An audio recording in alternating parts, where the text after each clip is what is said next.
I was fascinated by, first of all, let me tell you, I had a conversation, as you probably all know, some months ago uh, with um, uh, with Professor Omar Ramahi, Ramahi. He may be joining us today also, but I had a follow-up conversation with him privately a couple of nights ago, and both of us walked away amazed at the level of information that Allah has been gifting us with. Of course, none of us are the owners of the uh, wisdom or the knowledge or the science or anything like that. Allah is, as you know, Rabbi el Alameen. He's the Lord of all systems of knowledge, the Lord of all dimensions of knowledge. So whatever it is we believe that we're grasping from that pool or able to siphon from that pool of wisdom, all of it is owned by Allah. So we take no credit for any of it. And this gentleman here, who is going to make the presentation today, was introduced to me uh, technically, email wise, through Omar Ramahi. And I had not had any prior introduction, such as a webinar or anything like that, except for some back and forth emails. And when he started to email me again recently, I had actually forgotten. I knew the name and that I had seen his name, but I had not connected him to the person who Omar Ramahi introduced me to, because I was totally fascinated when Omar introduced to me because of the level of work and the level of insight that I believe this man has. And it took me a minute, but I finally realized this is that guy. So I'm introducing you to that guy. His name is Nadeem Haque. I'm going to ask him to say a few words to you in the introduction of his lecture concerning himself and his background, and then he's going to be given the mic. He's going to be passed, as we call it, the walking stick, the talking stick, whatever you want to call it, and he can go on for as long as he wants. His presentation is about an hour and change, maybe an hour and 15 minutes, an hour and 30 minutes. We're trying to do it so that it will include some Q's and A's. So if you have any questions along the way, you can either put them in the chat, or you can wait, just write them down and put and ask them at the end of his presentation.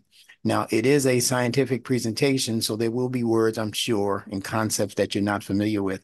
Those are the things that we want you to write down. If he uses a particular word or a phrase or something and it got by you, went over your head, then just write it down or remember what it was and ask him. And he's a layman language guy. Okay, he's a layman's language guy who will be more than happy to break it down in our common colloquial language.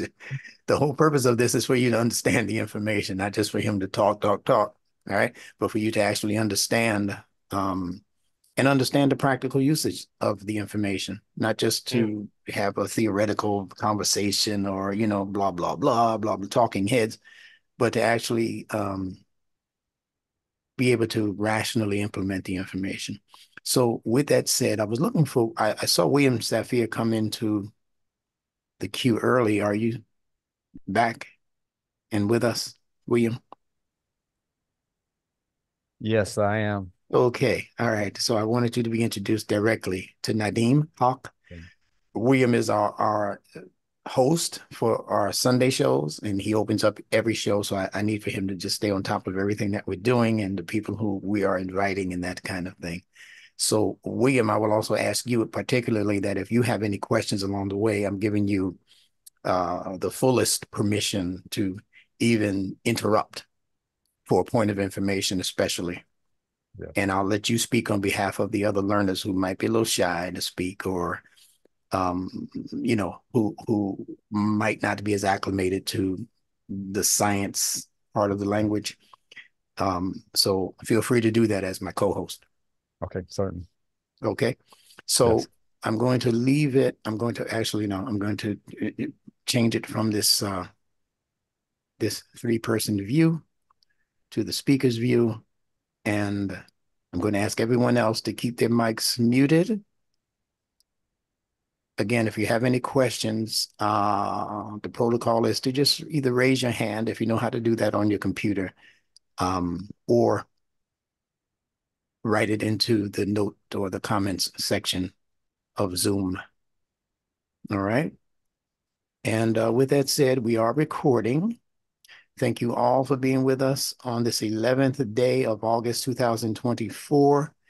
I am your international instructor, Benjamin Bilal, and I'm inviting you to a very, very special, I'm not even going to call it a presentation, I'm going to call it a conversation.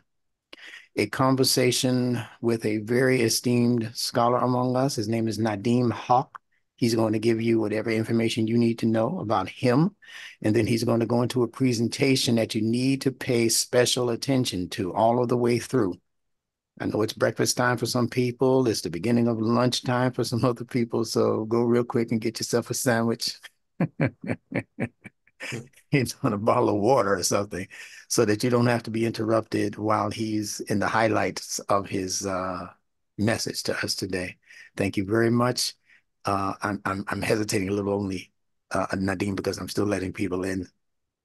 And but so I will continue to do that as people come in and allow you to go ahead and do what you do best. Thank you, sir, for being with us. Assalamu alaikum. Assalamu alaikum. My name's Nadeem Haque, and I'll give you a bit of my background. I was born in East Africa, Uganda, in the in 1960 actually, and then in 1972 we had to basically escape the country because Idi Amin came into power, and my father was a judge. He wanted to make my father a judge, and it's very difficult to work with someone like Idi Amin. So his life was also could have been in danger. So we had to leave the country, and I went to England for a while, um, and then later on we migrated to Canada. And then I went back to England. I studied engineering in England. I studied economics in Toronto. But I was always kind of very fascinated about knowing the truth. You know, why do we exist? And we're gonna die one day. So what's gonna happen? And is there really a God? So these questions were more important to me than even my studies. Fortunately, I met some very knowledgeable people. One of them actually was my grandfather, who that was then living in England. He used to be the Imam of the Shah Jahan Mosque, which was the center of Islam in Europe at the time. And and strangely enough, you see, at that time, I'm talking about the 60s. He he, uh, he had a connection with the Nation of Islam, believe it or not, because what was happening was they needed Quran copies. So they used to go there was a link between the Shah Jahan Mosque and the Nation of Islam. We used to send copies of the Quran. And then even Malcolm X, he attended one of his lectures at the London School of Economics, and he told me what happened, and I wrote about it. And then I uh, I even met then later on. It's a long story. Brother Hisham Jabir, who led the janaza of Malcolm X, and he became a good friend. And yeah, so there's a connection here, with the Afro-American community from my side. Um, so what happened was that I met some other people, very brilliant people, and we were always being challenged at university, where Islam was always being put down, or people ask you, why don't you eat pork or something, and then you get into it. You start to look into why aren't you eating pork, and you give them information, so you get more into the so-called scientific stuff.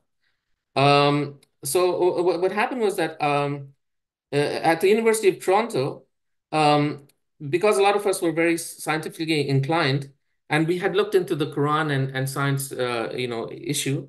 We started to hold lectures, and one of the lectures was one of the speakers was Gary Miller, the mathematician. He was part of our group, Abdul Ahad Omar. And then we held the embryology lectures, major lectures at the University of Toronto with Professor Keith Moore, TVN Prasad, and Marshall Johnson. These were the top embryologists who said that what's in the Quran, it couldn't like it's impossible. It has to be from God because you didn't have microscopes those days. So how come that information is in the Quran. So and we have inside information because we were dealing with them. So Keith Moore really he was a I would say he was a Muslim, but he didn't want to declare it because he said to my friend, who was one of the people dealing with the lectures, that it'd be more effective for him to speak without declaring, that he's a Muslim than he is. I mean, that was his opinion, and so that's what happened. So. Whatever you read on the internet is just nonsense. They don't know what they're talking about, and but this is actually we were involved with it. And then Marshall Johnson, who was a brilliant guy, when the lecture was over, I was clearing the podium, and he said to me, "The Muslims are not doing enough to let the non-Muslims know about the amazing things in the Quran concerning science." And then he said that there's one thing that really intrigues me, which is, the whole issue of clay. Like, why does it say that, man was created from clay, or and because I had already been thinking of evolution, like even in Africa, even by the age of 9, I used to was thinking of this and discussing it with my friend. Because it said that evolution started from East Africa, and so the East African Ugandan government had displays and all. So so this made me think more. Than I met another brother who was very knowledgeable. He said we should write about evolution. Um, Jafar Sheikh Idris, I met him, and the Sudanese philosopher, and then I started to do more research into for example evolution, and so I realized what it meant by creation from clay, min teen. It's not the clay, but something inside the clay. So what happened was that, just to give you an example, there's a Professor Ferris in the 90s. He discovered that nucleotides can be made only from clay, and nucleotides is the first step towards RNA and DNA. No, so really, what I realized was that the evolution of everything has happened through clay and water, and because in the Quran there's a verse of the Big Bang, right? It says that. Do those who cover the truth not see that the entire universe and the earth were suddenly, even the word suddenly is there, ripped apart, and we made every living thing from water? Do they even then not believe? So this idea of evolution, it actually comes from the Quran because the early evolutionists were Muslims.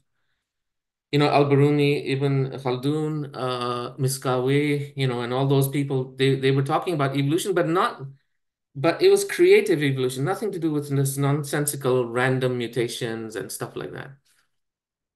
So what happened is that of course, I had no support, and I just ended up, just publishing, the book on my own. So that was on evolution. Then the other two questions that I was really intrigued about was the unity of physics, because you see what happened was that right now you have quantum mechanics, which deals with the small, and you have relativity, and they're incommensurate, which means that they do not fit together. They have different modes of descriptions. So the question is, how do you unify physics? So my other friend, who is in Africa right now, his name is Muhammad Muslim. He's from Ghana. He's a brilliant guy. He said, Nadeem, I think this is in the 90s. I think I know how this whole thing, the universe is united. He said everything is made of just one type of particle. Um, because at that time I was thinking of two particles, and he said no, it's just one. The reason I thought of two is because in the Quran it talks of zawj, pairs. So then I kind of agreed with him, and then we ended up trying to explaining the whole of physics just using one particle. That everything you see is made of the microbit that came from the Big Bang, and it's just the organization of it that gives you everything. Like, to use as an analogy, like coal and charcoal, they're made of carbon atom, but it's the way they're arranged that gives you different structures, right? So really everything is comprised of microbits, and my job was to explain, all the current forces, the strong force, the weak force, the electromagnetic, and gravity. Gravity was the key issue. How do you explain gravity? Because um, Newton said that things attract, but he said that there's nothing, like, he doesn't see anything in between. And basically he's saying is that you have to be an idiot He didn't put it that way, but that's what he said. You have to be an idiot to just assume that they just come together. Like it's not, can't be magic. There must be some causation, right?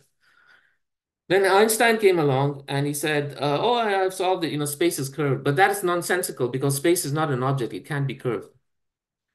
But because of geopolitical reasons, he was propped up, and so there's been 100-year kind of problem in physics, and now people are speaking out. Like I wrote this in 2000. This book in it was published in 2000, year 2000 or something.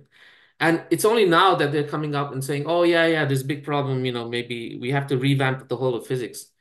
So I even sent an email to, the Fermi lab and the professor there, and they're saying, "Oh, is it possible that the quarks are not the quarks which comprise the atom, are not the fundamental particles? Could there be something smaller than that?" And so on. I said, "Yeah, there is. It's a microbit. Like there has to be like an origin for everything, and so that was the physics part." Then the other issue was consciousness. What the heck is consciousness? Where does it come from? Like what is it? So that one, we started to discuss about, that essentially we are actually you see in the Quran it says they ask you about the ruh. Say it is a command from your sustainer. In order to know it, you need a lot of knowledge, but of that you have been given little. So what Allah is not saying that you cannot know the ruh, but what He's saying is if you know the structure of the universe, then you will figure out what the ruh is. So because we knew that everything was made of microbits and it's organized in a certain way, then we realized that when the human body develops in a certain way, then it's able to access the ruh, which is consciousness of God, and it becomes like our consciousness, nafs. Okay, so it's like computer capturing the Wi-Fi, right? The waves, and you see, so our body is like that. It captures the consciousness, and this consciousness, when we die, it continues. It has to. It certainly continues. So then I wrote another book with Muhammad Muslim on that, and so essentially we were trying to tackle the major issues, but of course we also talked about correlation between science and religion, like we did that. So that was one area. The other area was to do with ecology and the environment. And what happened was that my friend Mehran Banai, he was at York University, and the professor it was teaching nature and the environment and all that. His name was John Livingston. He was produced this. He was part of this show called The Nature of Things with David Suzuki. So he was a hotshot, right? So he was saying that there's no such thing as man-made rights. I mean, like it's also just man-made rights. They're synthetic. There's no such thing as God's laws or all that. He said that's all nonsense. So Mehran said to me, like as Muslims we know this is not true, but how do we counter that? So I said, okay, let me think about it. So when I thought about it, and we came up with a kind of an interesting solution. Okay, so what happened was John Livingston said that, okay, so what happened is, to give you an example, what we said is in Australia, there was someone who made a coat made of snake skin. Now, in order to do that, he had to kill a lot of snakes. And when he killed the snakes, the rat population went up, they ate the crops, and then there was starvation in that part of Australia. So he said that it is the right of the snake not to be killed. And then I said to Mehran, these academics, they always have these words, just create a fancy word, maybe it'll be picked up later on. I said we call it the equigenic principle. Equi is equal or a balance, and genic is origin. So the origin is in the balance. Al mizan. So he said that it's not that we are giving rights. The rights are already there if we recognize them, and they're based on the balance. So it's a matter of seeing it. So this is not like rights are not synthetic, which means they're not artificial or man-made. Now, when Mehran presented the paper, he was like the professor did not like it, and in fact my friend, he couldn't continue his studies in that area. He was blocked, believe it or not. And anyway, that's a long story in itself. So then I started to kind of think more and more about it, and my grandfather was writing a book on the environment, but he died in 1992, and I just continued with it. I continued with writing the book. And so what happened was that uh, eventually I realized that, there are actually four laws you can derive from the Quran, and I call them ecognitions, ecological recognitions. So I talked about those four laws. And any society that follows those four laws on Earth or on any other planet, then they would be like develop an optimum society. So I talked of those laws. The first one is it's something that we all know about. That everything belongs to Allah. It's a trust from Allah, amanat. And if you have that concept, then you cannot be arrogant, or you cannot despoil things, because it's a responsibility, it's a trust. Then the second one was the ecogenic principle, which I briefly mentioned, which has to do with al-mizan, the balance. And the third one is all animals are in communities. And the fourth one is personhood. All animals, each animal, each ant has its own individual personality. Then I extended the Ignitions 3 and 4 to include human communities. So the interesting thing is how they relate to each other. You see, if you destroy the communities of the animals, then you destroy the Mizan. Do you see what I'm saying? And if you don't give individual rights, you destroy the community. If you destroy the community, you create a disruption in the Mizan. And of course, then you're not even worshiping Allah, which is the first one. Like you're not using things in the proper way, right? It's a trust, right? I mean, someone gives you something in trust and he says, I'm going away, just take care of my cat or dog. And you just forget to do that and you're just partying. And, the cat dies. I mean, he's going to come back and say, what have you done? Like this was a trust, right? So really, I was very impatient to publish the books, but it just kept prolonging, and I kept getting rejected. And I thank Allah. Then finally, in 2021, it got published in England. As Equilibrium. I called it Equilibrium.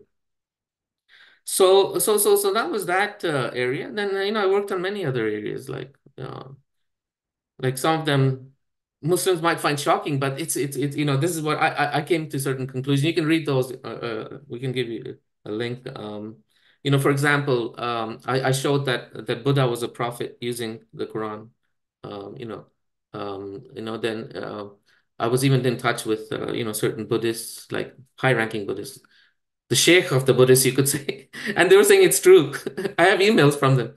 And then, and the message got distorted just the way it has in Christianity, with Isa. And then I also discovered that there was a pre-civilization prior to all civilizations. That was a mother civilization. And that was in Surah Baqarah, when Allah says that once all mankind were one.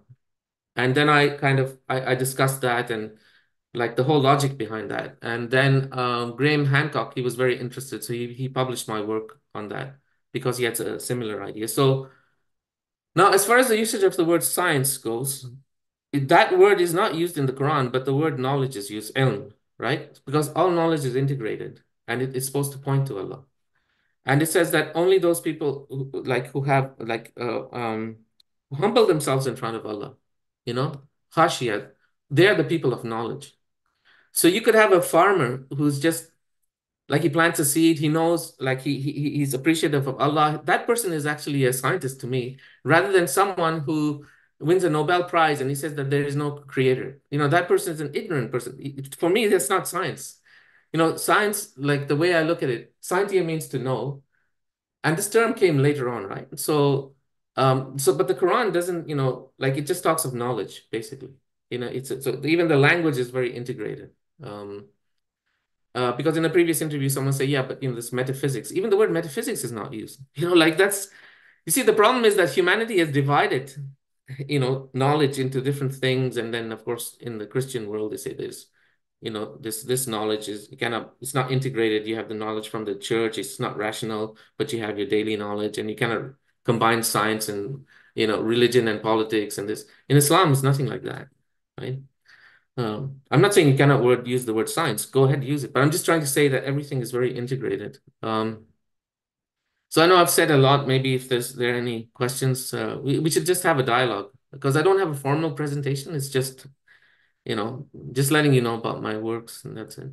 Yeah, someone has asked a question, Nadeem, in terms of when Allah uses the term we as opposed to I when Hmm. speaking, and what that signifies. Yeah, I haven't really looked into it that greatly, but it's like the royal we, like Queen Victoria said, we are not amused. It wasn't like there were several Queen Victorias. Mhm. It's just Arabic, but like I think even in maybe if you can correct me, Brother Bilal, like I think there's some places where even the word I is used. Allah used I. Yes. But and so we have to like that's a very good question. Like why would that be used there and not here? And it's very interesting. Um Hmm. but it's not a multiplicity, obviously. It's a, No, it's a term of grandeur. no. In fact, I don't think there's any place in the Quran in the Mus'haf where Allah uses the term we, where right behind it or right before it, Hmm. he places a statement that makes it absolutely clear that he's speaking about himself as one or Okay, ahad. that's very Yeah, interesting. yeah. Okay. Yeah. William Safir has a question also. He has his hand raised. Yeah. William, go right ahead. Yes. Assalamu alaikum. Uh, um, Nadeem, I'm wondering, you mentioned Sal Jane as a principle and concept, and Mention what? Sorry, can you repeat that? Sal Jane, Being created in pairs. Oh, Zaljane? okay, yeah, Zouch. yes, Yeah, okay, yeah. Mm-hmm. yes, Mm-hmm.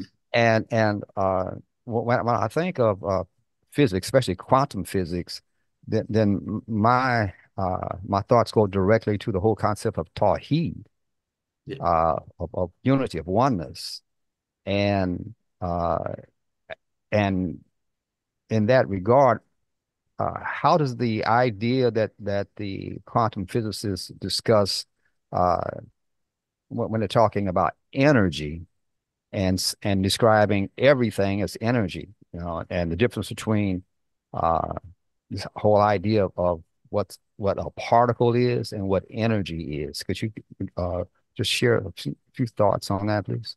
Yeah, okay, first of all, like as I said, like physics is in a mess, and Alhamdulillah, I think it's come to us now. I think Allah has had reserved it for us, the Muslims, to, because we're the ones who I introduced, by agree. the way, the methodology, through Ibn, like all the Muslim scientists, right? Ibn al-Haytham, the methodology. And so I think it's come back to us. It's like as if sometimes I wonder, is Allah has reserved this for us. So really, so what has happened is that in physics they talk of energy and matter. So what now then later on they said, oh yeah, but even matter is made of particles. So really what we're saying is that single thing is made of particles, but it's just one type of particle. But the interesting thing is that there is a kind of like that particle is limited, right? So really you could say that the universe is made of empty space and particles. So it's like a binary system, right? So if that one particle was in an infinite size, then it couldn't move. But because everything is finite, then everything moves. So but and when these structures come together, then you have like say for example positive and negative, right? Electrons and positrons and the nucleus is, they say this is positive and that is negative. So what is happening is that there is parity there. Like, I mean, it's a Zauj over there, for example. And then in the species there is, and and I think Allah says, that everything we have created in pairs. Yes. So it's the structures and the processes as well. Um, and recently, like when I was looking at that, I have to check this now. I think it's 5149 where it talks of this, or 4951. But that's interesting because do you know that like male and female is around 40, 51, 49, the ratios? And Mm-hmm. like what I think Mm-hmm. that verse is saying is for everything, like all species that ever existed. If we had the knowledge, then that would be the ratio. But it just occurred to me a few days ago because there are many mathematical things in the Quran too, right? So uh, I'm sure the people here would know about a lot of mathematical things in the Quran. So yeah, Zawj is the way Allah has created the universe with parity. Um, and we're discovering this. Actually, what happened was, I'll give you a simple example. Many years ago, they found a species of only female lizards. So I said to my friend, Sudanese, very, very knowledgeable. I said, doesn't this disprove the Quran? Because the Quran say everything is created in pairs, but this species of lizards is only female. And of course, we knew that there must be something more to it, right? So my friend, he said, let's wait and see, maybe we'll get more knowledge. And after a few years, Scientific American, they said they did a study on these lizards, and they said that these lizards in their behavior, they split into like male and female, and then they induce reproduction. So there's a parity in there. Do you see that you cannot beat the Quran? It's just impossible to beat the Quran. There's another idea that the quantum physicists project, and that is that the best place for human beings to create from is from the quantum, Hmm. and that concept is that when they put it in just layman's language, they use the word space, Hmm. and trying to describe that, they ask you to imagine yourself as nothing, as no one, uh, of having no such thing as a no time, and which is very difficult for people to do. But Yeah. uh, yeah, but just that idea uh, of of creating from nothing, from this idea of space. Now, my question is, uh, how would you describe that from the Quran? This whole idea that the quantum physicists discuss as Yeah. Yeah. creating from Okay. nothing. Yeah. So right now, in modern physics, what they're saying is that even space was created, which I think is totally incorrect. And one of the things which they're not highlighting, and they're not teaching at university, and it's being kept very low because it destroys everything, is that if space is expanding, then the energy, you get the tired photon phenomenon, where the photon goes towards the red end of the spectrum. So the question is, like, if space is expanding, then where's the energy going? Because that violates the concept of the conservation of matter and energy. Okay. Now, like, so I've had people who are like believe in Einsteinian relativity and all that, and they've said, yeah, that's true. But okay, but so what it is it's there was already pre-existent space, and in that space, Allah created the Big Bang, right? So it's not that space it was created. So what I'm saying is that space was already there, and even like if space was created, then we would have that in the Big Bang verse. We don't have that. So that's my view. Um, so what it is that in that space where the Big Bang is created, that's the thing that's expanding. It's not that space itself is expanding. Because if space is expanding, this is just a fact, which they're not going to tell you. But you only know it if you do some research. Then it's violating the conservation of matter and energy, the laws, right? And so they say, oh, okay. Therefore, we will use the expansion just like police siren when they're trying to catch you, the Doppler. So nobody says space is expanding when the Doppler effect is occurring. They say we use it there. But then if that's true, then it means that it's not space which is expanding, but the but the object in space is expanding, right? So this is like something that's not known. So some other irrational things is that according to modern physics, nothing touches anything. If it's true, then how can things connect with each other? So what they say, oh, they use mathematical equations, right? Fields. So what we're saying is that at the microbit level, things touch. That's and at that level. So at one level, at the basic level, things have to touch each other. Otherwise, how are things gonna connect to each other, right? Like make them move. Like it's violating. So modern physics is violating causation. But as Muslims, nothing can violate causation, right? So even if you say angels exist, let's say they're made of smaller particles, and something happens, like it's causation, right? So what I'm saying is that everything is based on causation, It is only Allah who is not made of any particles. Allah cannot be made of the thing out of which the universe is made. It doesn't make any sense, right? Like Allah is totally other than the particles. That's the way I see it. Now, of course, I got into a lot of hot water with these ideas, even among the Muslims, right?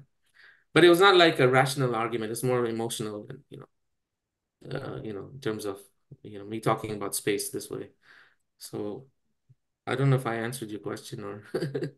Yes, well, I don't know if there is uh, answer in terms of how the scientists are perceiving it now. I think they're wrestling with that idea, Mm, and I think they didn't really come to anything definitive yet in terms of being able to really describe it, where uh, you can prove almost anything if you have a good sense of how to go from one idea and then build upon it to a conclusion.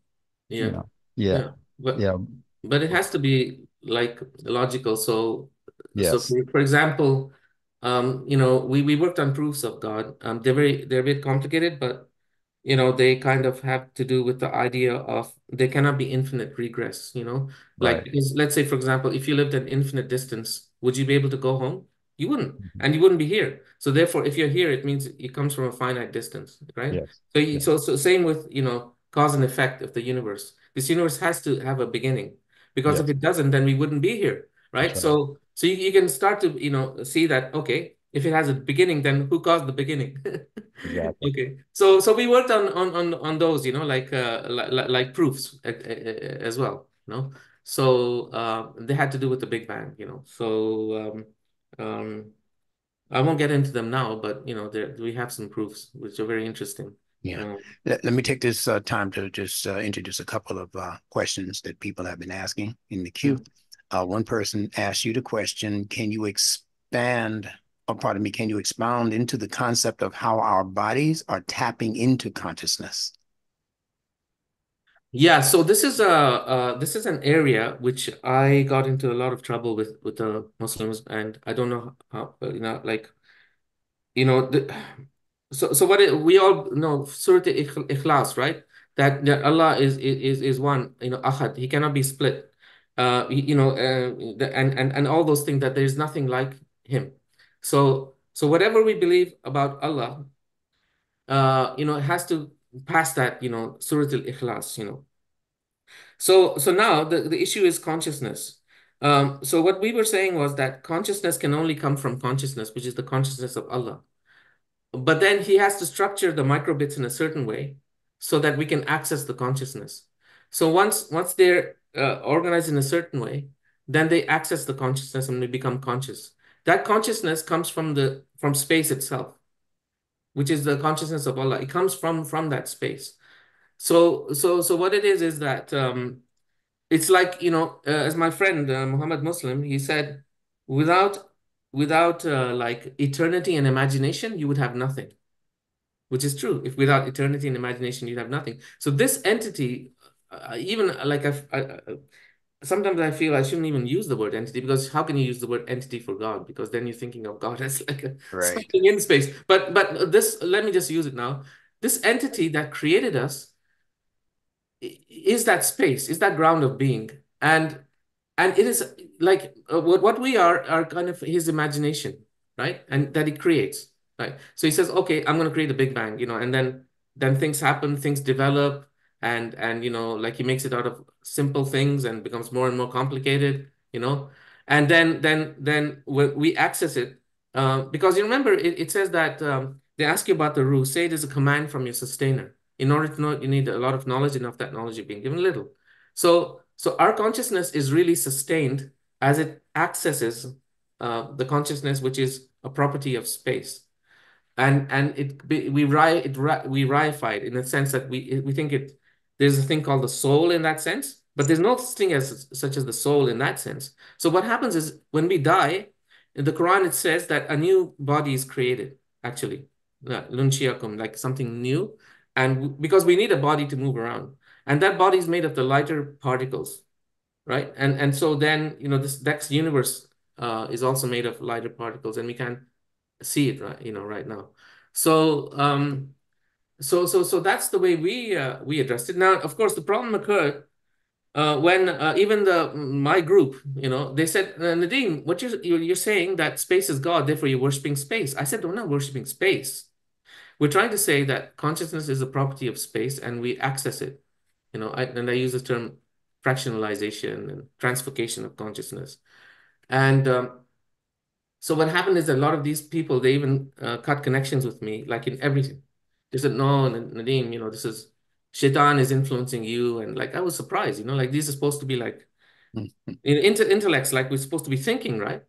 And then of course, then they after a long while they realize, well, like I'm not really totally wacko or something.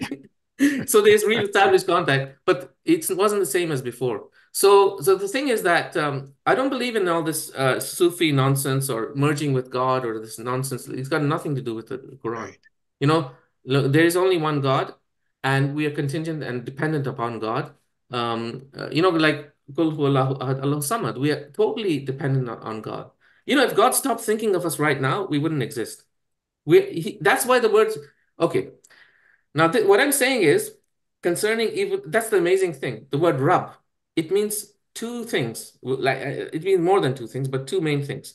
It means sustainer, so one who sustains. So our consciousness is sustained, right? And not only that, think about this. So this is how it's connected to ecology. When I said that the consciousness of everything is derived from Allah, we get this thing called affinity. So let's say, you're in Mongolia and you meet someone from New York there, a Muslim brother, and you say you get close to him because you have something common, right? So you have affinity. And if you have affinity, you have empathy. If you have empathy, you have compassion, and if you have compassion, you have justice. So if humanity realized that all animals, they access this consciousness, we access it, it produces affinity. Okay. Now, of course, like there was a lot of backlash with what I was saying, then they were saying, no, no, no, but you're worshiping space. I said, I'm not worshiping space, got nothing to do with that. And we even said that, like even Newton, he was thinking of this same thing. He was thinking of exactly the same thing. And I'm not saying it's correct because Newton thought of it, but I'm just saying that he also, thought of space this way. So so this was this um, uh, because if you don't think of it this way, then you're actually missing out on a lot, like a lot of developments actually. You cannot solve the consciousness problem. You cannot do this. You cannot do that. Even psychology, which I know the brother Bilal, he's looking into it more, it kind of has to do with this concept, in my view. Um, but yeah, but I'm willing to be challenged, and that's fine. You know, we learn through, argumentation, right? And in a civil way. Absolutely. Yeah. Yeah. So we'll let you continue. I have a bunch of questions for you, but I'm going to save them for later. Yeah, so really, I think that the other so what I think is happening is, okay, now this needed another book, and but I've run out of energy. I can't write any more books. But what I did is this new book which is coming out called Quantum Traverse. In the introduction, I mentioned, okay, briefly. So before, when mankind arose, like he had a simplistic way of looking at things, and he looked and he was trying to observe, how to make fire, how to keep the cave warm, and how to hunt, like basic things. Okay, he uses reason, Of course, he had to use akal, reason, right? If he doesn't use reason, then he's not going to survive, right? You need akal, you need reason, right? And then he probably also had this idea concept of, because it's part of fitra, that there must be something higher, that one God, so I believe that really early man also had this. Okay, so as time went on, then what I'm saying is that our observations became more sophisticated, in terms of inductive reasoning, and also deductive reasoning. And deductive reasoning really flowered during the Greek time, with especially with those who believed in one God, actually Socrates, Aristotle, Plato,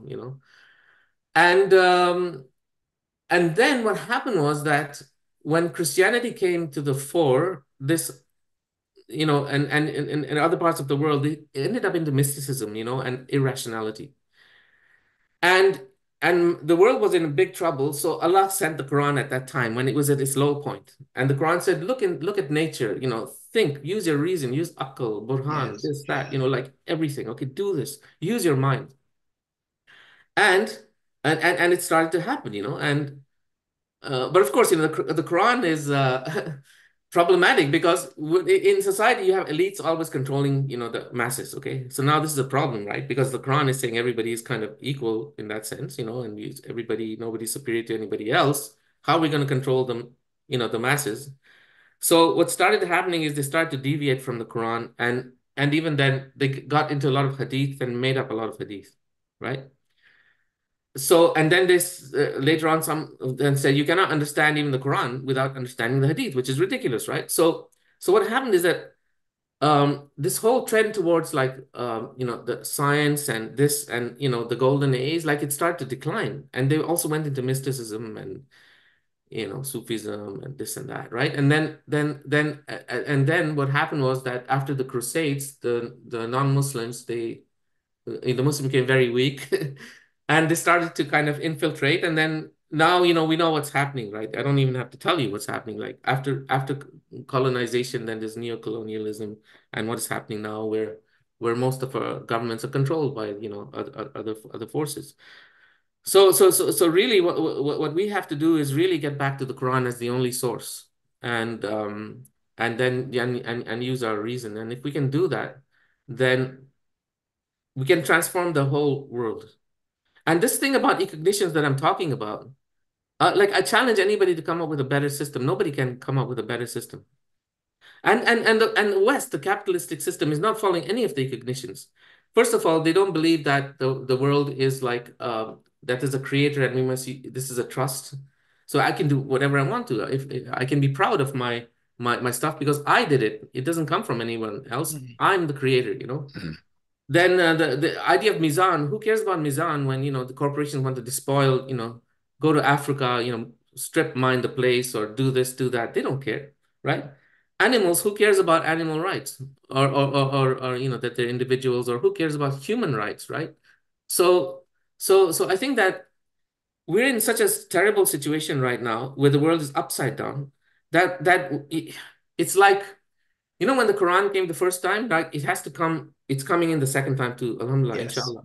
And it's as if Yes. I it's something totally new. believe that. Yeah. It's as if it's something new. And even when, so I haven't talked of this other area, right? Like language. But I'll give you a simple example because I think maybe Brother Benjamin Bilal will appreciate it.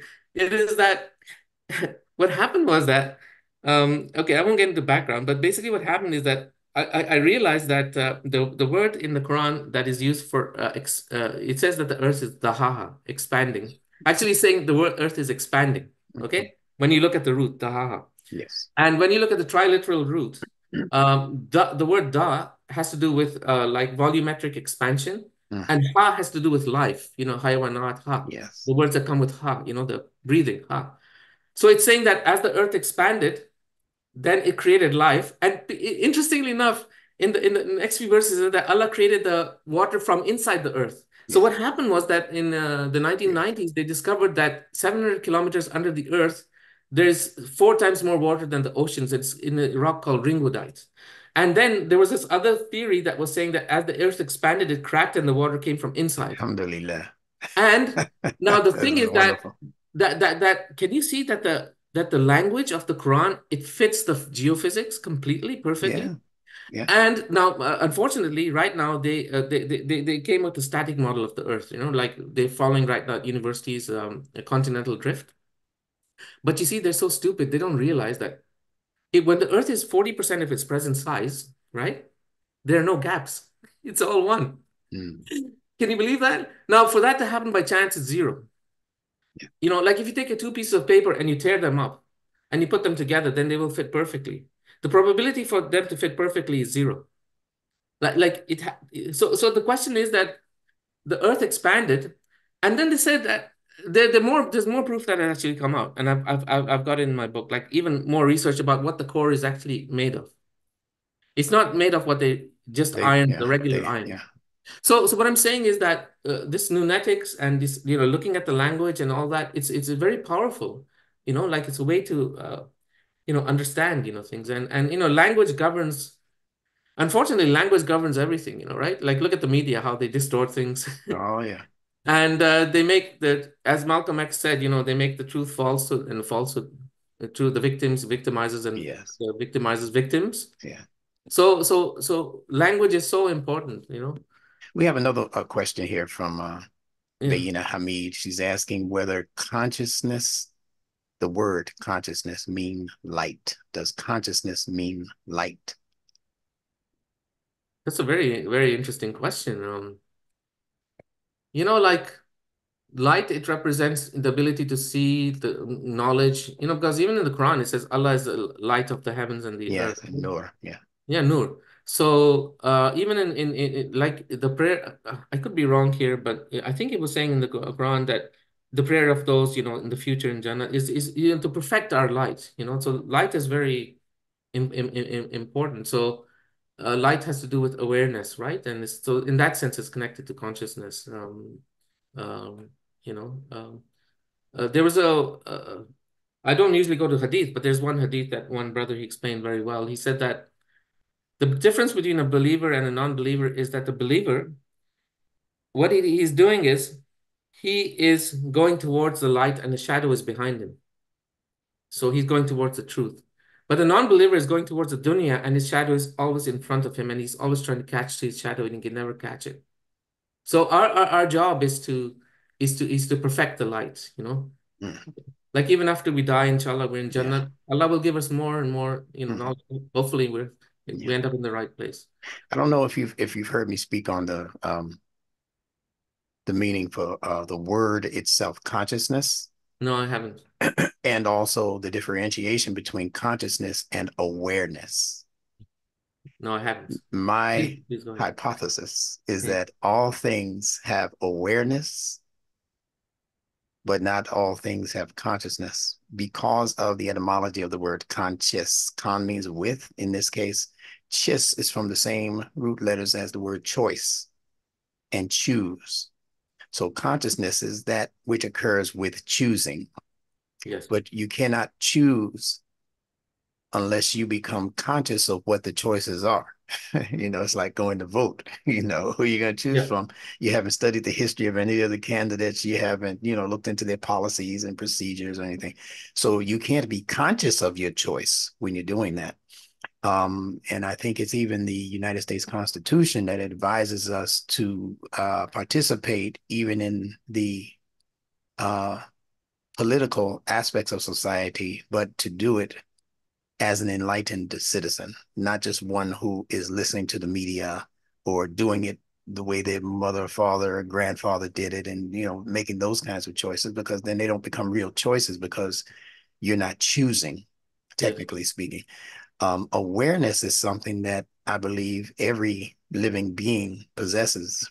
Well, we're saying living being, but we can also differentiate between the animate world and the inanimate world. I think both the so-called animate, and the so-called inanimate world has awareness. Even the rock, Yeah. in the Quran, Allah has the cosmos speaking back. Come ye together willingly or unwillingly. They said, we come willingly. Well, who is Yeah. the they saying this? And there Yeah. was no human life, there was no animal life, there were no insects. So who is the they? It Yeah. has to go back to the idea of the matter itself, as you spoke of earlier, Yeah. having a level of not consciousness. Yeah. They, Yeah. they don't they don't have knowledge as such, but they do have awareness. And I believe that awareness is the first step towards consciousness. In the womb, the Yeah. baby is doing certain things. Is the baby conscious of what he or she is doing? No. But there is an underlying awareness that this life form has that continues to allow it to grow. Well, what's doing that? What's Yeah. saying that you're going to be 2 months old in the belly, and then 5 months old, and then 8 months old, and now it's time for you to come out? There's no teacher in there giving instructions. Yeah. It's all built into the fitra. And the Yeah. fitra, I believe, represents that first stage of awareness. And once the creature comes out and begins to learn, if the creature has sentience, as all creatures do, even the amoeba, they say, is making choices. So the awareness comes first and then grows or crosses a particular line or barrier, whatever you want to call it, into consciousness. Yeah. What say you? Yes, and actually, I've done a lot of thinking and writing about that, and like I agree, I would say 90% with you, or maybe Okay. 100%. Okay, so what it is what it is that when we Muhammad Muslim and I, when we're talking about consciousness and that we access consciousness from the consciousness of Allah, so what we said was that yeah, indeed, there are some things which are conscious, and the other things which are, like you said, um, aware. So what we did is we talked about two things: the general rate of consciousness and the general rate of presence. So everything like a doornail, like it has a general rate of presence, but only like certain things that cross a certain threshold in their structure have a certain what you call general rate of consciousness. Yeah. I'm not going to get into the details of that, but essentially what's happening is that you see, even though we are conscious, we're made of particles and all that, um, it is only because of Allah wills this organization to be that way, that makes it conscious. Like it's just His will that He says that if it's structured in this way, then it'll be conscious. But if it's not, then it won't. But it's arbitrary. It's up to Him, right? Yes. So there's nothing special about because we're just made of particles, right? So what happens is that now if He didn't do that, then everything would be talking to you like your desk or whatever would be talking. It'd be like one of those Disney movies where Uh, inanimate objects but Allah wants a certain kind of order. yes. So what He does is, so when He says that Allah turned to the heavens when it was smoke and said to it and to the earth, come willingly or unwillingly, and they Yeah. said we come willingly. What He's doing is He's making them conscious because, as you said, it is actually arbitrary. It's His will if He wants to make them talk. So even, for example, it says that the earth is going to testify against human Hmm. beings, Hmm. right? It's going to speak out, right? So because He can make anything conscious. But right now, he has a certain order, and he's saying, okay, these things are not conscious, these are conscious, or when they like when as you say, child evolves, then he at a Yes. certain stage he will become have the GRC, general rate of consciousness. The GRC, I won't get into it, but it has to do with the photons, and the speed of light Yes. moving in a certain direction. Hmm. Hmm. And if it, actually, what we said is that if you have those two things, you could actually make conscious robots, because you need those two things, right? And in the Quran, interestingly, it said that it doesn't matter even if you're made of iron, Yeah. like you will be, Yeah. accountable or whatever, the verse says. Resurrected. Yeah. Yes, yes, Hmm. yeah, Hmm. yeah. So I agree with you. I agree with you. This is like you see, the thing is that we have the solution to the hard problem of consciousness. It's called the hard problem of consciousness. They're looking for that, and we have the solution Yeah. basically. Isn't that And wonderful? and, and we have to. Unfortunately, like our ummah is not really helping the researchers or anything. We're kind of isolated, and we're, Uh, you know, I'd but be more than inshallah, happy to join you. yeah, no, inshallah, Allah will make a way. Like I will inshallah go to a conference on consciousness, like at the University of Arizona, like that's the biggest one that they Yeah. have, and just try and introduce these ideas, if Allah wills. Yeah. Uh, Yeah. So yeah, inshallah, we'll have another conversation, a more private conversation between yourself and myself. And I'll unpack a few other ideas that I have surrounding the idea of consciousness. And yes, just in terms of, like I said, the etymology, yeah, um, because I believe it was Sigmund Freud who, if he didn't introduce the term conscious, he popularized it hmm, in his brand of psychoanalysis. right, So that's an interesting thing also, yeah, you know, and how it got actually into the language itself. hmm. So, but at that point, at this point, I'm going to let you just continue because I'm really, really enjoying the overflow of information that's coming. I'm taking copious notes here, and I hope that others in the audience are also. If you do have a question, you can raise your hand on your computer, or you can put it in the chat box, and I will recognize it and read it for you, or you can just kind of chime in. But I'd rather you just put it as a note so that we can address it and move the conversation forward.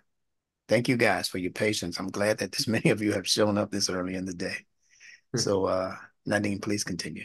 Yeah, really. So, actually, I've said all I wanted to say, but I think if we have questions, then we can, I can take them on. I mean, obviously, each of these things like is very complex, and it takes a long time to explain, these things. And I'm just giving you an overview.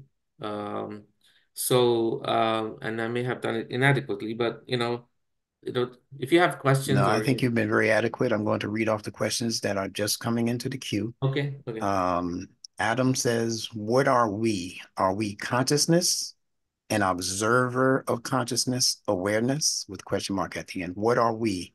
Are we consciousness or an observer of consciousness? There we go.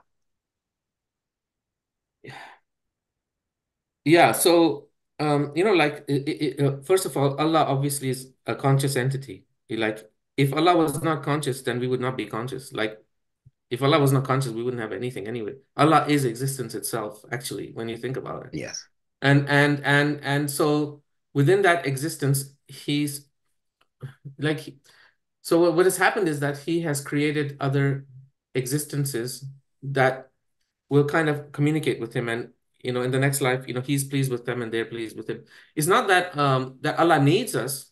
It's Mhm. like, you have guests, like if they come, that's great, but if they don't come, no problem, it's not in Right. that it's not in Right. that sense, right? Yeah. So but Allah decided to create this because in a sense it would be more interesting for Allah, if I can put it that way, to have a creation, because he's an entity that can think about something and then actually make it happen, or he could Yes. just think about it and nothing would happen, right?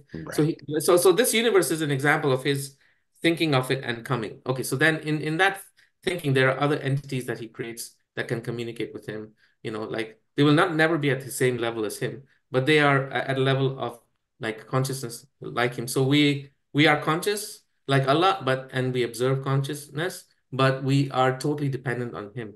Yeah. And he is he's of a different kind. Like we're contingent on him. Like, but he's not contingent on anything. Yeah. I Right? think it's in the phrase where Allah says that um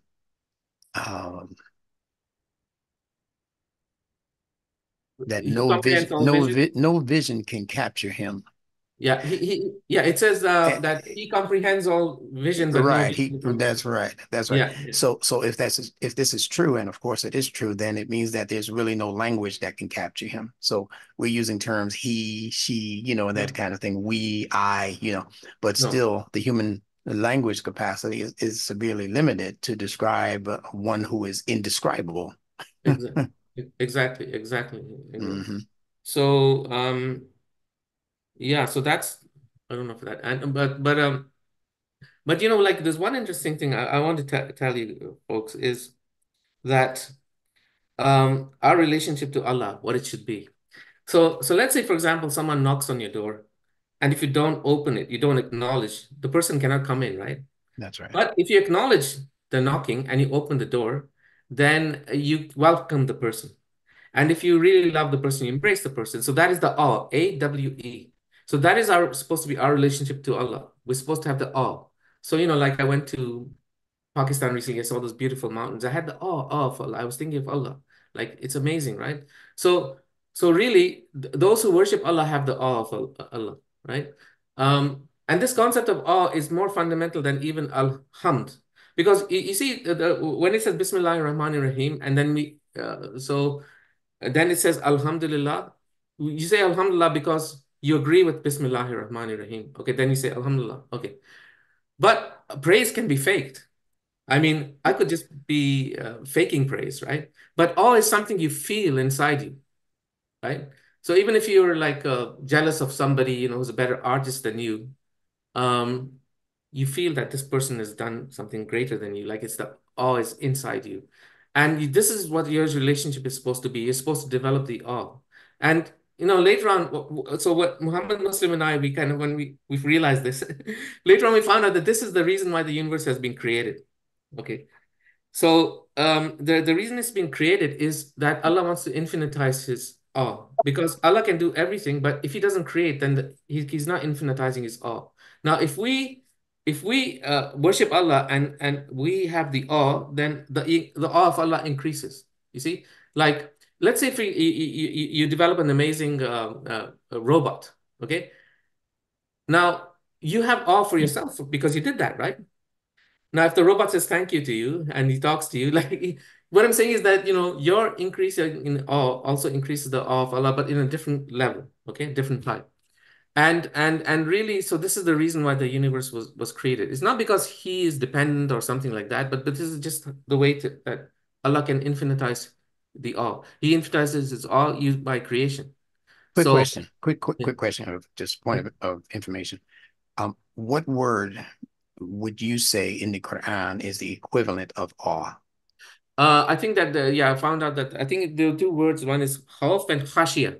Khashia, because khashia, but usually khashia is taken as being, oh, like you're scared of what Fear. Yeah, Allah. fear. But Yeah. it's not really. It's just like, like you see a tornado.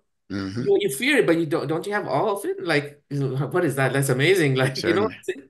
So it's that kind of thing. Mm-hmm. It's a bit of both, I think. Like this needs to be looked into further. But yeah, that is the word. But um, because I think that in the Quran, like hamd and and worshiping Allah, ibadat, and these words they're interconnected.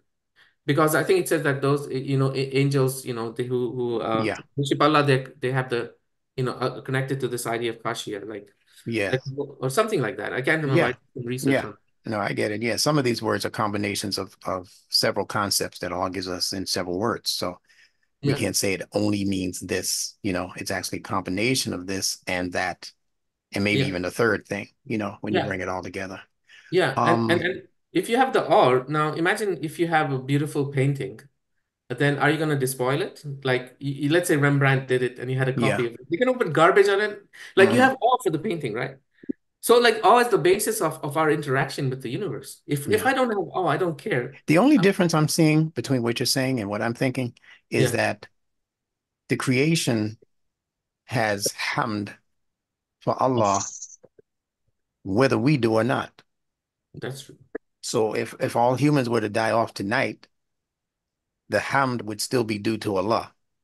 It would Of still course. be Alhamdulillah. So I see Alhamd as being something a little bit different than, in other words, I don't believe it can be faked. I believe shukr, thank you, like thank you to the king. I think that Yeah. can be faked for whatever reasons you want to thank the king because you think you're going to have some favor. But I don't myself believe that hamd is something that you can fake, especially if it's going to still exist and still be the property of Allah, even if we're not in existence. Yeah, yeah, yeah. I think that the hamd you're talking about is really another word for the awe. But what I'm saying is Yeah, that's that what I'm thinking, that they're yeah, yeah, interchangeable or that they're yeah, they're yeah, yeah. interwoven, Yeah, yeah, but the as the regular concepts. concept of praise, like, oh, he's praising, like he's licking someone's boots, just praising Yeah. or whatever, Yeah. That's What I'm that's saying more is, like shukr. That's more like yeah, thank you to the king for feeding us today, but you yeah, hate his guts and you hope he dies tonight, yeah. that kind of thing. So that can It's a be very good point. disingenuous. That can be disingenuous, but I Yeah, don't believe that alhamd can be disingenuous because the entire universe it gives that kind of praise to Allah. yeah, and in the Quran says that you do not know how they do that. That's right. It says that everything in the universe it pleases Yes. Allah, but you do Beautiful. not know their mode The of their that. mode, yeah. Yeah, so Their mode of yeah, salat and yeah, praise. yeah, yeah, Yeah. yeah. Mm, But continue, man. I'm enjoying yeah, this. no, I can't believe how the time is flying here. This is good. Okay, but if anyone has any other questions, feel free to put them in the queue. I think we did have an extra question or two. Let me just check here real quick. Uh, Nawa says, how can you make a case for the existence of angels and iblis, i.e., supernatural beings, from an empirical scientific lens? Is there a difference between the supernatural versus the natural world? Good. now, um, so the thing is that what I'm saying is, for example, is that everything is made of microbits, like there's small particles, but and I believe that angels and jinn, they're made. In the Quran, it talks about, that they're created from like some very hot, substance. So I think it's Yeah, kind of plasma. They were created before human beings were created. yeah. So I think that in science, we haven't reached the level where we can see, smaller particles, and how they're structured. Hmm. But the other way is through, but someone will say, well, that's not scientific. Yeah, but it's not scientific, but it's personal experience. And through personal experience, certain things have happened, like that I know that these things exist actually. Mhm. And everything in the Quran that is talking about them, the Quran is very accurate. But that is something that is more of a personal nature. And then someone say, "Oh, this is just crap." Like, how do I know? Maybe you were Mhm. taking drugs or something like that. Yeah. But Well, but maybe we just haven't reached that level of yeah, cognition, to yeah, be able to yeah, recognize yeah, yeah, the it's like people, some people who are psychic. All right. yeah, yeah, The average yeah, person is not psychic, but the yeah, person yeah, who is psychic and can tell you all of these things yeah, and be accurate, we yeah, can't yeah. say that they're wrong. We can only say that Yeah, we have not reached yeah. that level. I mean, this is a very like I don't usually talk about this, but I think I might as well mention it that my other friend Muhammad Muslim, with whom I wrote the other books and microbits and all that, he was able to like enter the world of like communicating with jinn and angels, and then we tested them because we were all so scientific. We tested that, and the probability was zero for him to know certain things, and so certain things happened, and then our family members said this is all nonsense. Only prophets can, angels only communicate with prophets, and so what happened was we said that's not true because this, like, we know that certain things are happening, right? So what happened was that we called our relatives, about 15 people, because he wanted to do a demonstration, but he didn't know what was going to happen. So could have been very embarrassing because he was not told Hmm. by the angels what kind of experiment, like what they would do to show the skeptics.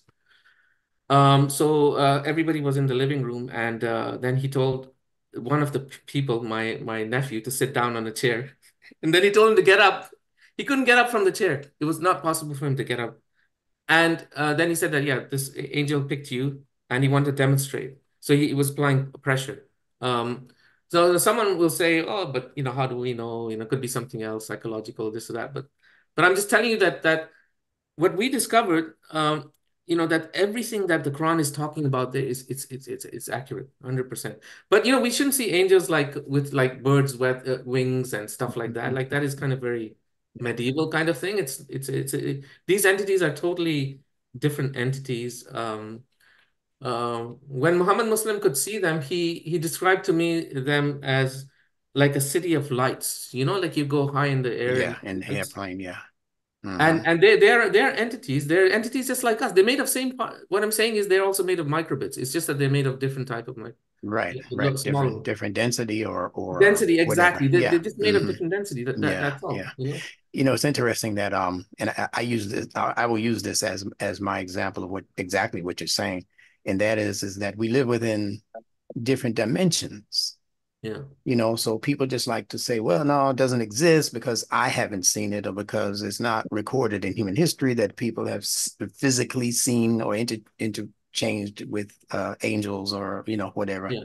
But we live within different dimensions. I believe that when Allah says that He is Rabbi el Alamin, that He is saying that He is the evolver of all dimensions. Also, Yes. we speak about living in the third dimension.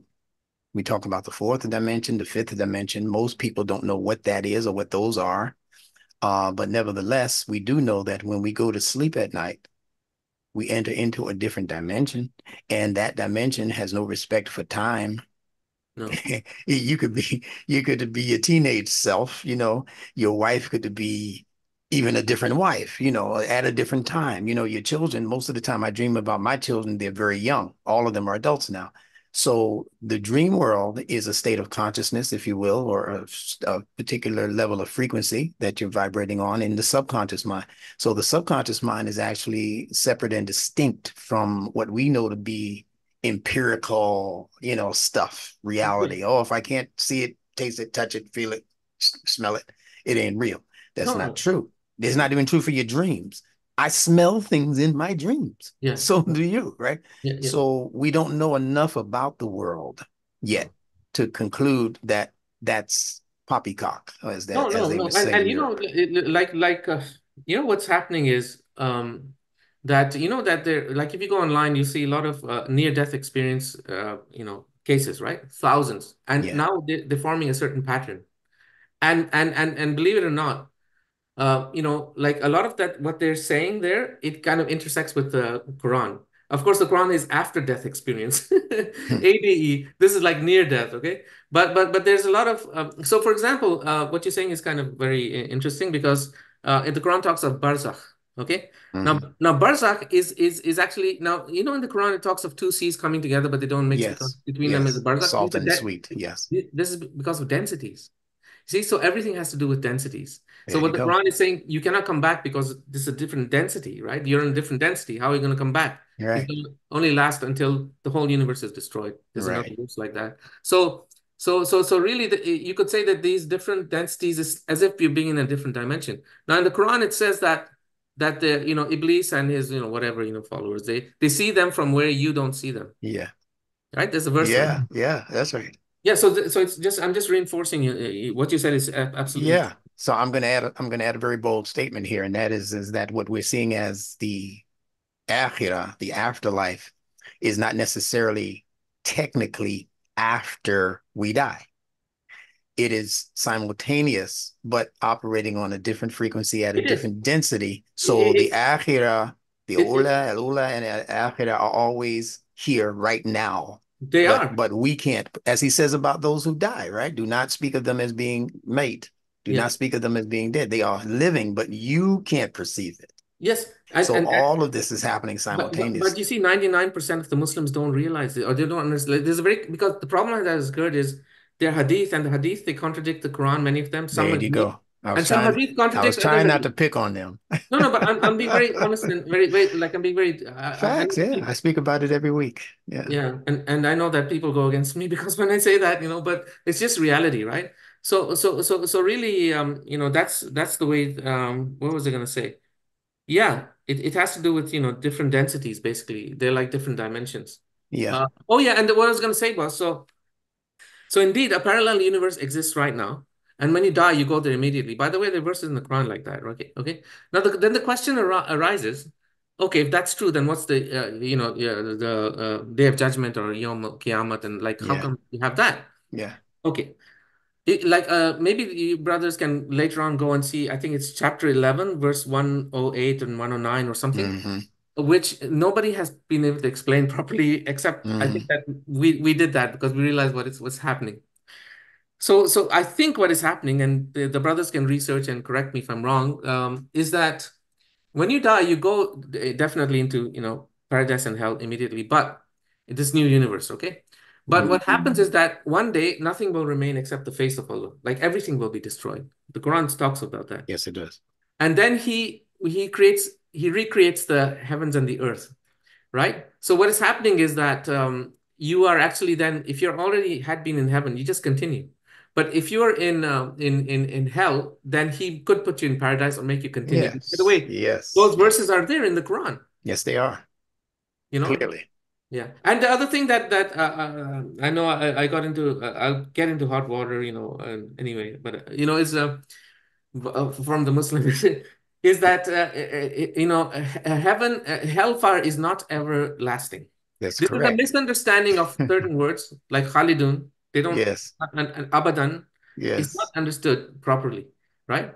So this is not everlasting. These meanings have been switched out, I say, on the most part by our the amalgamation of Persian influence Yeah. Okay. into the language, into the scholarship. Right. Right. When Muslims uh, unnecessarily invaded Persia and took them over, Yeah. but the Persians allowed for the Muslims to remain the Muslim imams and muftis and so Yeah. forth. But they began to swap out meanings. This is my contention. They began to swap out meanings for Quranic words. So what we are calling even a mu'min is not necessarily the meaning that they have given to us in these Arabic English lexicons and dictionaries. Yeah. So this is the importance of nunetics, Hmm. because with the system of nunetics, you're now able to go into the meanings of every letter, because every letter is connected to something in the fitrah, including parts of your body. Yeah. And because Allah created these parts of the body, you can't lie about what they do. Yeah. Everybody knows what they do. So you just factor what they do into the word that is using that particular letter. Yeah. Calf, whatever it is, you factor that in. If calf means to enclose or to capture or it means it's the palm of your hand. So whatever you can do with the palm of your hand, if I can do it by sitting in my car, I'm still being captured, like something in my hand. mm, If I club somebody in the head, I'm still capturing that person. Wherever that cat sound is, that K sound is, mm. right, is going to be doing the same thing in the word Yeah. that, that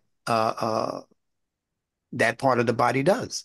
Mm. So therefore, you cannot introduce a new concept outside of the fitrah. And No. Allah says this is Din al-Fitra, Yeah. right? And to Yeah. not change it, to not alter it.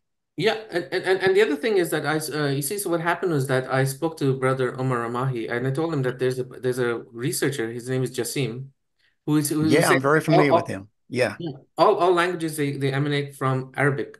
yeah. And He's I got think they great work do. on the EDU site. Yeah, Yeah, and I think that like some archaic or older Arabic that yeah. it gave rise to everything. Now He's what proven it. happened He's is proven it. There are Jewish scholars that like to say otherwise. They like to say it's no. Hebrew and No, no, Proto-Hebrew no, and so no. forth. But That's not true. And like so what's happened is that because of this whole neo-colonialism or colonialism, Eurocentric view, they don't want to go there because they want to find the proto language. But they if it's can't afford pointing, to go there. no, so what is it pointing? Like it has a major implication because then it points to the Quran because the Quran is Arabic, right? And we say Exactly. that all mankind's language. You see, I used to always think like the word kafir, okay, cover, the Mm-hmm. word jam, jamaat, Mm-hmm. okay, the word fork, farak, Yeah, everything. Farak. Yeah. It You know, goes so on so, and on so and on. as Yeah. like English and is also like all languages are from actually Arabic when you really look into it. And this is something that is like work has to be done, more work, you know. Yeah, yeah. Well, that's what Nunetics is. I don't know how Good, deeply you've good. gotten into what I'm doing and what Yeah, we're doing, but that's exactly what the science of Nunetics is doing. yeah. It's tracing not only the words, and see, I think this is where we make a mistake as Muslim scholars, that we're not seeing what language is correctly. Mm, There's a language that comes from humans and human interest and human speculation, but there's also the language of the fitrah. mm, See, humans can get it all screwed up, mm, mm, but the sun rising and setting, so to speak, every day, mm. the mountains doing what they do, the rivers doing what they do, the air flowing as Allah intended for it to flow, you can't misrepresent that because everybody's senses has an opportunity to evaluate that and say, well, that's either right or wrong what you're saying. That wind does blow, or fire Yeah, does burn, by yeah. God. So it doesn't matter, excuse me, what they say about it. It's what you are then able to observe with your five basic senses. So Mm, somebody spoke about empiricism earlier, right? yeah. So there is a place for empirical study, but empirical study is limited. What the Quran does in its wisdom is go to that same object in the fitrah and bring out the information that you could have not discovered Mm, under empiricism, right? علم yeah, الإنسان ما لم يعلم, yeah. that he taught the human being that which he before could not have known, did Yeah. not know, could not have known. Exactly. And you see, so what I say is that the epistemology of a Muslim, and I said that in a number of talks, is different than the epistemology of the non-Muslims, so-called non-Muslims. It is that our epistemology is wider because it incorporates the Quran and as you said, Fitra.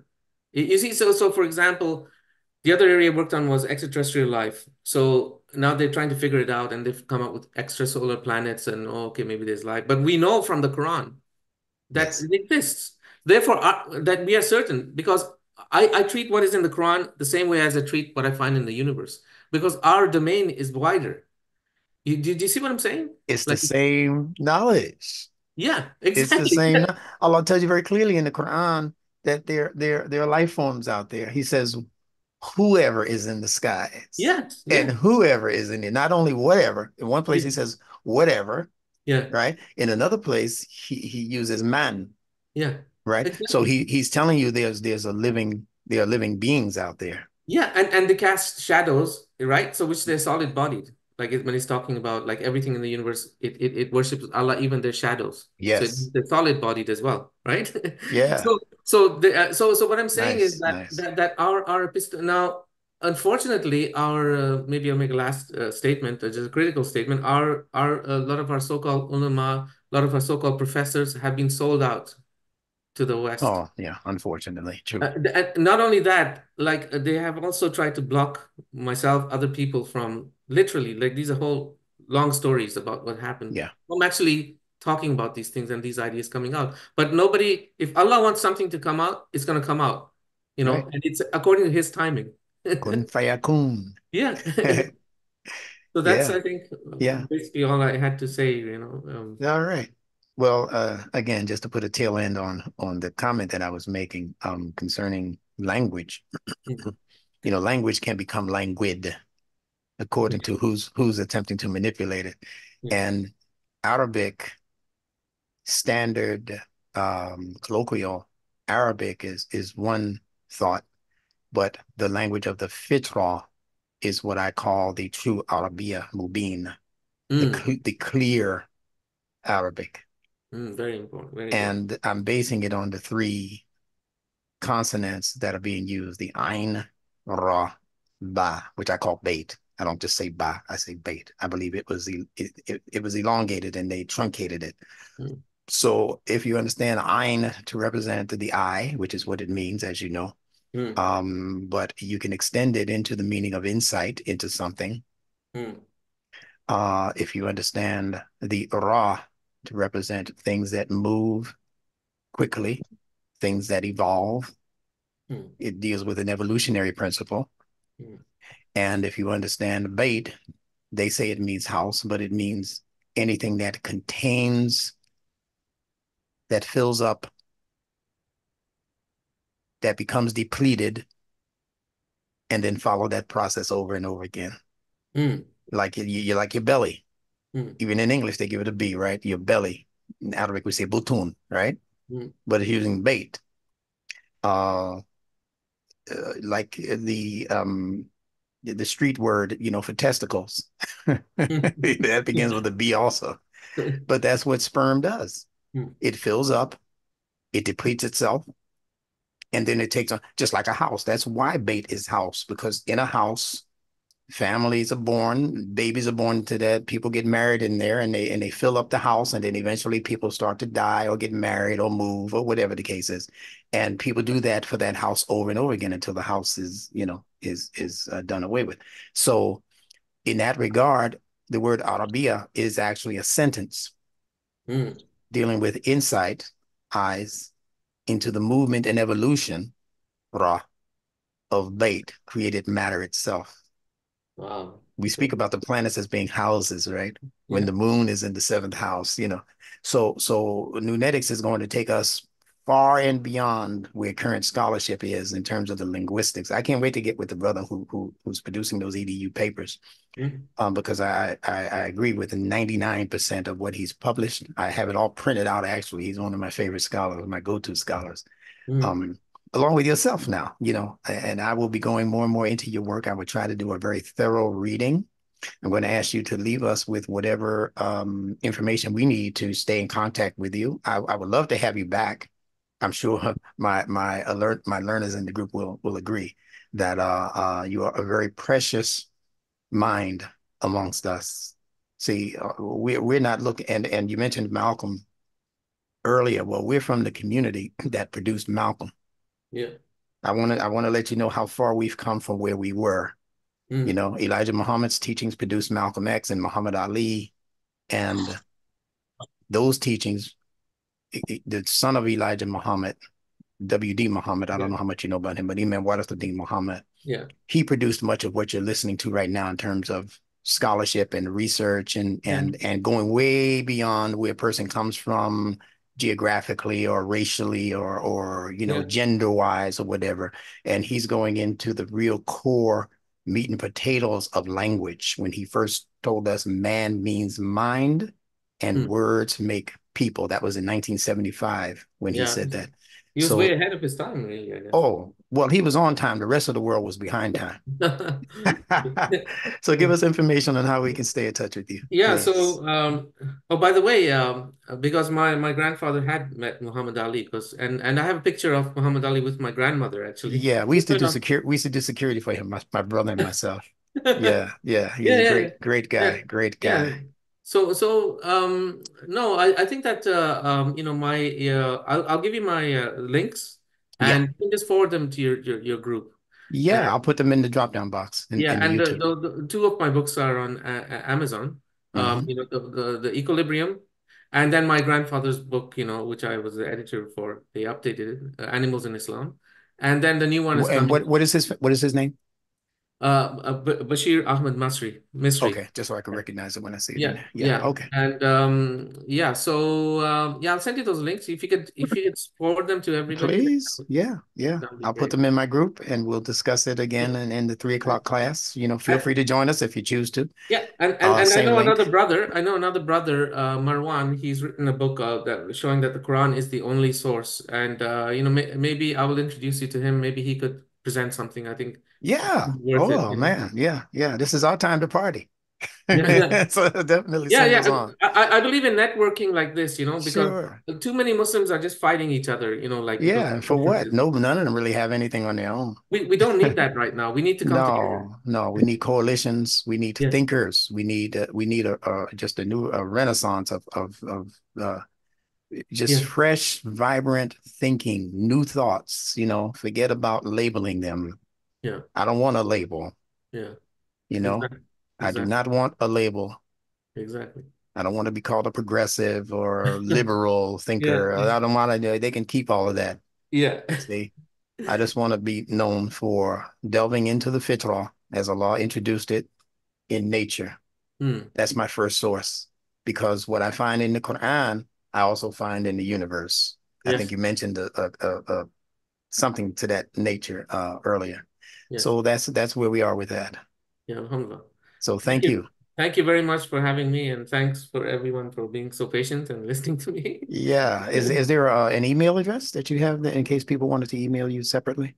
Okay, I'll send that to you too. Yeah. If it's It's if it's the same one I have, then I'll the just same include one. it. Use the Yeah, same. Use that one, the Hotmail one. Yeah, I'll include it then. yeah. All right. Okay, thank you very much. Yes, sir. I think you did a great job. You kept us on time. And listen, to you students out there, you fellow instructors, we will be having our 3 o'clock class today, and that's in about another hour and a half or so. And feel free to join us through this same link. I'm not going to send you a different link. Just join us on that same link. And inshallah, we're going to continue part 2 of our subject of our human constitution. Very important subject. If you haven't seen part 1, take this opportunity to look at just some of that on YouTube. Our human constitution. Go to YouTube, Instructor Benjamin Bilal on YouTube.com. And inshallah, we will see you when you're able to see us, hopefully in another hour or so. Thank you, sir. Assalamu alaikum. Wa alaikum salam.